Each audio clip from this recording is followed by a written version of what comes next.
सर्वसामान्यांच्या हक्काचा आवाज जागर जनस्थान।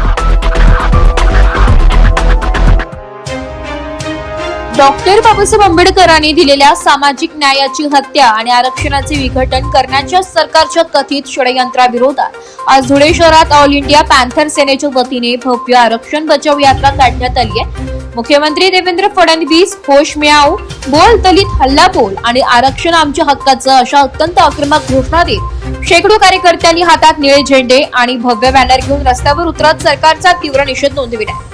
अनुसूचित जाती जमातींमध्ये फूट पाडण्याचा सत्ताधाऱ्यांचा डाव उधळून लावण्यासाठी आणि बहुजन समाजात जनजागृती करण्यासाठी समस्त आंबेडकरी समाज आणि ऑल इंडिया पॅन्थर सेनेच्या वतीने या भव्य मोर्चाचे आयोजन करण्यात आले होते।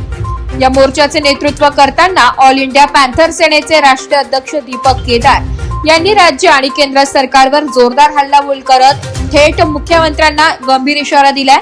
आरक्षणाचे उपवर्गीकरण करून समाजात द्वेष पसरवण्याचा आणि दंगली घडवण्याचा हा ट्रॅप असून सरकारने ही विघटनवादी भूमिका न बदलल्यास थेट वर्षा बंगलावर पॅन्थर स्टाईलने धडक देऊन असा सज्जड दम त्यांनी भरलाय। या आरक्षणाच्या मुख्य मुद्द्यासोबतच नीट पेपरफुटी प्रकरणामुळे झालेल्या विद्यार्थ्यांच्या आत्महत्या, वाढती महागाई, बेरोजगारी आणि खासगीकरण या ज्वलंत प्रश्नांवरूनही त्यांनी सरकारला धारेवर धरत शिक्षण मंत्र्यांवर सदोष मनुष्यवधाचा गुन्हा दाखल करण्याची मागणी या आंदोलनाद्वारे केली आहे। आरएसएस आणि बीजेपीचा जन्म संविधान आणि आरक्षणाच्या विरोधात झालेला आहे।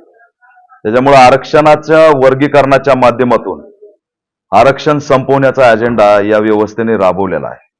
मी राज्यभर फिरून आरक्षण बचाव यात्रेच्या माध्यमातून जो काही या व्यवस्थेने दोन समाजामध्ये सामाजिक द्वेष पसरवण्याचा अजेंडा निर्माण केलाय, दंगलीच्या उंबरट्यावरती हा समाज उभा केलाय। म्हणजे कायम आम्ही दंगलीसाठी जन्माला आलोत का हा प्रश्न या यात्रेच्या माध्यमातून विचारतोय।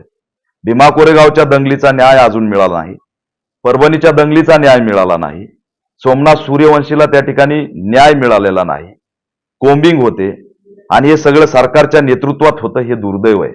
त्याच्यामुळे दंगलीसाठी, समाजद्वेष निर्माण करण्यासाठी आणि आरक्षणाला संपूर्णपणे नष्ट करण्यासाठी या विचारधारेने जो अजेंडा राबवलाय त्याच्या विरोधात मी आरक्षण बचाव यात्रा घेऊन निघालोय। आणि या यात्रेच्या माध्यमातून मी सांगतोय की आमचे मूलभूत प्रश्न महत्वाचे आहेत। आजही आदिवासी समाजाच्या पाड्यावरती पाणी पोहोचलेलं नाही, वीज पोहोचलेली नाही, एटीएम तर खूप लांबची गोष्ट राहिली। तो माणूस म्हणून आजही त्याला एक सामाजिक स्वातंत्र्य मिळालेलं नाही। संविधानाच्या बाबतीत या सरकारची भूमिका उद्ध्वस्त करण्याची आहे। बौद्धगयासाठी आम्ही करोडो लोक रस्त्यावर आलोत, बौद्धगया आमच्या ताब्यात दिली जात नाही। त्या ठिकाणी ईव्हीएम हटावचं आंदोलन आहे, एसआयआर रद्द झालं पाहिजे याचं आंदोलन आहे, त्याच्याकडे सरकार लक्ष देत नाही। हंटा व्हायरसनी एंट्री केली, महामारी येण्याची शक्यता आहे। देशाचे पंतप्रधानच या ठिकाणी जागतिक संकट असल्याचं जाहीर करतात आणि जागतिक संकट सांगून सुद्धा बी बियाण्याचे रेट वाढतायत, खतांचे रेट तायत, महागाई वाढली, त्या ठिकाणी कांद्याला भाव नाहीये, पेट्रोल डिझेल गॅस मिळत नाहीये।